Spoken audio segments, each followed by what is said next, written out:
Olá, queridos, tudo bem com vocês? Estamos em mais um vídeo, hoje com o tema: qual a sua prioridade? Quais têm sido as suas prioridades? O que você tem priorizado nessa vida? Vamos ler o texto que está lá em Lucas, capítulo de número 12, a partir do verso de número 22. E disse aos discípulos: por isso vos digo, não fiqueis ansiosos quanto à vossa vida, com o que comereis, nem quanto ao corpo, com o que vestireis. Pois a vida é mais do que o alimento, e o corpo mais do que as roupas. Olhai os corvos que não semeiam nem colhem, não têm despensa nem celeiro, contudo Deus os alimenta. E vós valeis muito mais do que as aves. Qual de vós, por mais ansioso que esteja, pode acrescentar uma hora à duração de sua vida? Se não podeis fazer nem as coisas mínimas, por que estáis ansiosos pelas outras? Olhai como crescem os lírios.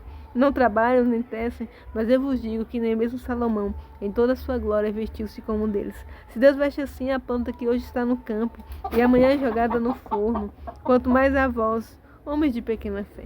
Portanto, não fiqueis preocupados se tereis o que comer ou o que beber, porque as pessoas do mundo procuram todas essas coisas, mas vosso Pai sabe que precisais delas. Antes, buscai o seu reino, e essas coisas vos serão acrescentadas. Buscai o reino de Deus e a sua justiça, e as demais coisas vos serão acrescentadas. Algumas traduções trazem assim: quais têm sido as suas prioridades? Jesus chama a atenção dos discípulos aqui para o princípio da prioridade. Ele diz: olha, não andem preocupados com o que vocês vão comer, com o que vocês vão beber, com o que vocês vão vestir, mas antes busquem o reino de Deus e a sua justiça, e essas coisas lhes serão acrescentadas. Queridos, como é difícil muitas vezes compreender isso no mundo capitalista em que vivemos, onde precisamos trabalhar para comer, para beber, para vestir. E é interessante que naquela época, tão diferente de hoje, Jesus já chama a atenção dos seus discípulos para isso, para o reino de Deus. É claro que Jesus aqui não está falando que é errado trabalhar, é errado comer, é errado beber, é errado vestir. Muito pelo contrário, a Bíblia ela vai exortar ao trabalho, ela vai condenar a preguiça, condenar a ociosidade. Tanto é que tem um provérbio que diz: vai ter com a formiga ao preguiçoso. Ou seja, vai ver como a formiga trabalha, vai ver como a formiga administra bem, e ela tem comida o tempo todo. Vai ver como a formiga é prudente. Então a Bíblia ela vai sempre alertar e exortar acerca do trabalho, das pessoas trabalharem. Deus quer que a gente vá bem, que a gente trabalhe, que a gente coma bem, que a gente viva bem, sabe? Mas a vida não consiste só em comer, beber e vestir. Tem muito mais do que isso para que a gente possa desfrutar. É por isso que Jesus chama a atenção dos discípulos para o que realmente é importante. É o reino de Deus.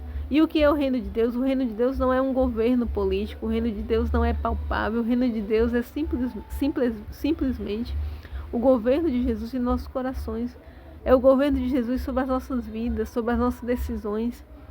A partir do momento que o reconhecemos como nosso Senhor, devemos ter a consciência de que se Ele é o nosso Senhor, nós somos os seus súditos e nós devemos submissão e obediência a Ele. Então, a partir desse momento, as nossas vontades, os nossos desejos, os nossos sonhos, os nossos projetos, a nossa vida não é mais nossa, não está mais sobre o nosso comando, digamos assim, mas está sob o comando dele, porque ele é o rei, ele quem governa, ele quem decide, ele quem faz as coisas acontecerem, entende? O grande problema é que muitas pessoas passam a vida inteira correndo atrás de realizações, correndo atrás de status, correndo atrás de tantas coisas, e elas não priorizam o reino de Deus. E elas vivem infelizes. Muitas vezes elas passam a vida toda e não conseguem nada disso. E vivem infelizes porque não conseguiram. E muitas até conseguem prosperar, até conseguem um bom emprego, uma boa casa, um carro próprio, até conseguem status sociais, mas elas não conseguem ter paz. Então elas têm tudo que precisam, entre aspas, mas elas não conseguem desfrutar, porque o vazio ainda continua. Queridos, nada nesse mundo pode preencher o vazio que só Deus pode preencher. Então não há nada material, não há pessoas, não há coisas materiais capazes, suficientes de suprir aquilo que só Deus pode suprir. Nada pode preencher, nada pode ocupar o lugar de Deus em nossas vidas, o trono de Deus em nossos corações. E é por isso que Jesus, ele estabelece o seu reino nos corações. Porque ele quer reinar, porque ele é rei. Só que onde há um rei, há súdito, e onde há súdito, há obediência. E o grande problema hoje é que as pessoas querem ser abençoadas, elas querem prosperar, mas elas não querem obedecer, elas não querem abrir mão de suas vidas. E não existe evangelho sem renúncia. Jesus disse: aquele que quer vir após mim, negue-se a si mesmo, tome a sua cruz e siga-me. E a sua cruz aqui não é o seu problema, a sua cruz aqui não é o seu parente, não é o seu cônjuge, não é a sua sogra, não é o seu irmão, não é o seu pai, não é a sua mãe, não. A sua cruz aqui é você mesmo crucificar a sua carne todos os dias, porque Paulo mesmo, em certa feita, disse que o bem que ele quer fazer, ele não faz, mas o mal que ele não quer fazer, esse ele acaba cometendo.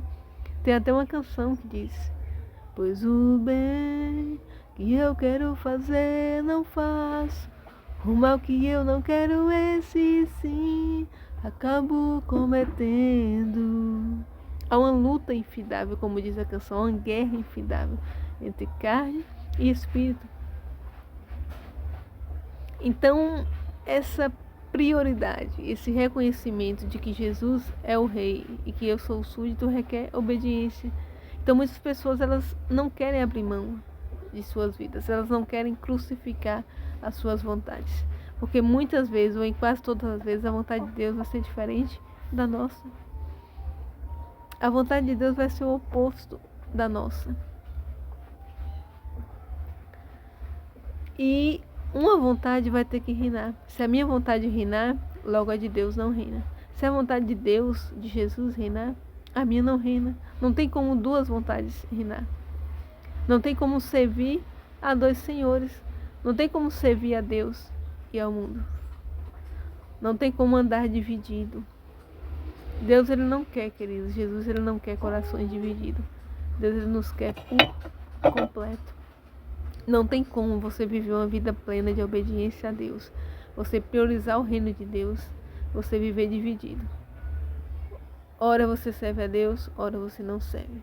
Ora você submete-se a Deus, ora você submete-se ao mundo. Ora você vive a vontade de Deus, ora você vive as suas próprias vontades. Não existe isso.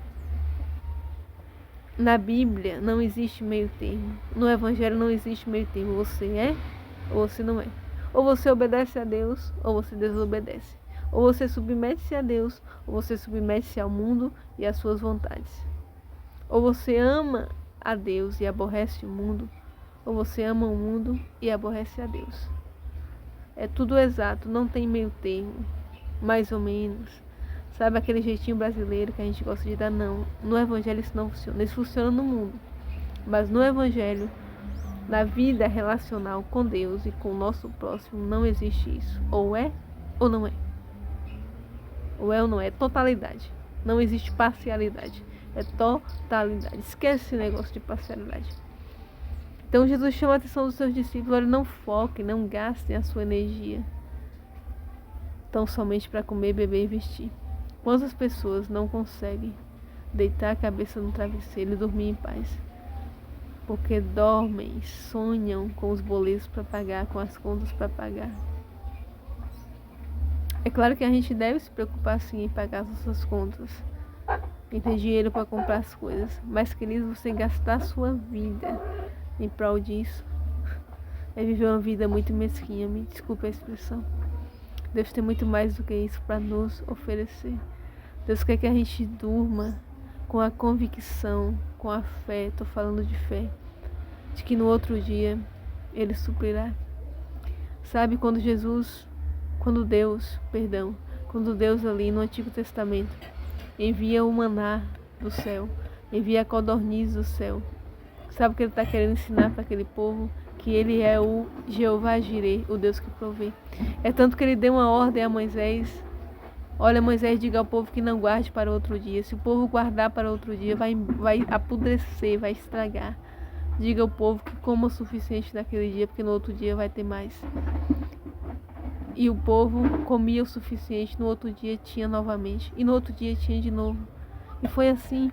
Deus estava ensinando para o povo que Ele era o Deus da provisão. Ele estava revelando-se ao povo como o Jeová Jireh, o Deus que provê. E aí muitas vezes a gente lê isso nas Escrituras, a gente lê, mas parece algo tão distante e a gente não vive isso. A gente acha até bonito a ação de Deus. A gente acha até bonito aquele povo acreditar que Deus proveria, mas a gente não tem a fé de acreditar que o mesmo Deus que interviu na história daquele povo é o mesmo Deus que pode intervir na nossa história. Porque a Bíblia diz que Deus não muda, Ele é o mesmo ontem, hoje, eternamente. A Bíblia diz que Deus não é sombra de mudança ou de variação. A gente que muda, a gente é inconstante, a gente é instável, mas Deus, Ele não muda. Só que a gente não tem essa fé de acreditar. E é por isso que é tão difícil render-se a Deus. É por isso que é tão difícil priorizar o reino de Deus. E muitas vezes a gente passa a vida toda vivendo em vão, lutando para conquistar coisas que muitas vezes a gente não vai nem desfrutar. E a gente não vai encontrar paz nessas coisas. A gente não vai encontrar, queridos, estabilidade de vida nas coisas. E é isso que Jesus está querendo mostrar para os discípulos. Vocês não encontrarão paz lutando pela comida, pela roupa, pela vestimenta. Muito pelo contrário, vocês vão fadigar-se à toa. Não é errado você ter um emprego, não é errado você ter conquistas, não é errado. Eu já falei isso daqui. Mas o perigo está quando você passa a sua vida inteira focado nisso. E você esquece o reino de Deus. E aí muitas vezes as coisas começam a desandar na sua vida e você não sabe onde errou. Talvez se você parar para pensar, você vai concluir de que você inverteu a ordem das coisas. Ao invés de colocar o reino de Deus acima das coisas, você colocou as coisas acima do reino de Deus. E é por isso que as coisas caminham e elas não encaixam, elas não fluem. Ou muitas vezes elas até fluem, mas você não está satisfeito, você está sempre querendo mais. E quanto mais você luta para encontrar satisfação, você não consegue. Porque você está invertendo a ordem das coisas. Mas experimente priorizar o reino de Deus. Eu também já fui assim, há um tempo atrás. E eu queria a todo custo lutar pela comida, pela bebida, pela vestimenta. E eu não tive paz. Mas teve um tempo que de tanto ler essa passagem, eu aprendi a descansar em Deus. A buscar primeiro o reino de Deus, a sua justiça. A buscar primeiro a vontade de Deus. A buscar primeiro os planos de Deus, a direção de Deus. E essas coisas têm me sido acrescentadas. Não tenho tido falta de nada, porque tenho o suficiente. E aí quando a gente vai para o Salmo 23, o Senhor é o meu pastor, nada me faltará. Isso quer dizer que confiar em Deus não significa que teremos tudo o que precisamos, mas teremos tudo o que necessitaremos. Deus muitas vezes não vai nos dar o que queremos, mas Ele vai nos dar aquilo que precisamos. Porque muitas vezes o que queremos não será o melhor para nós. Muitas vezes a gente pensa que será o melhor para nós, mas no plano de Deus não será o melhor para nós. Mas tenha certeza, Ele dará sempre aquilo que for necessário para você, que for suficiente para você viver uma vida plena, viver uma vida abundante. Então, se você não tem priorizado o reino de Deus, priorize. Quais são as suas prioridades? Será mesmo que Deus é o seu Senhor? Será mesmo que você é o súdito de Jesus? Será mesmo que Deus tem reinado em sua vida? Quais são as suas prioridades? Isso é uma pergunta retórica, você não precisa responder aí nos comentários, mas fica para a nossa reflexão. Quais são as nossas prioridades? E que Deus nos ilumine, que Deus nos descortine os olhos, para que possamos, enquanto é tempo, priorizar o seu reino, priorizar a sua justiça, e todas as demais coisas nos sejam acrescentadas, segundo a vontade dele, que é boa, agradável e perfeita. Amém? Se esse conteúdo foi relevante para você, curte, comente, compartilhe, para que mais pessoas sejam abençoadas. Que Deus nos abençoe e até o próximo vídeo. Um abraço.